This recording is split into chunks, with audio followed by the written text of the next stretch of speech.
Okay, so here's all the ice underneath our Mitsubishi heat pump. Mitsubishi Zuba. It's way more ice than I was expecting. It's actually very quiet when it's doing its regular heating cycle. So right now it's spinning. But it gets very loud when it does the defrost cycle, as I showed in the last video.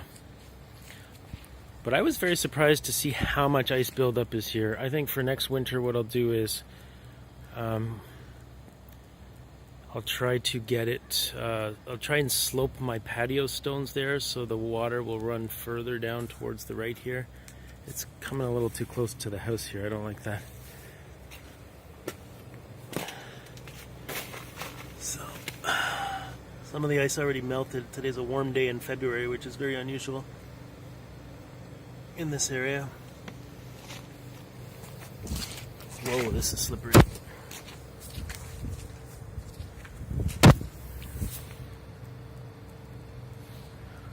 There's an eaves trough there.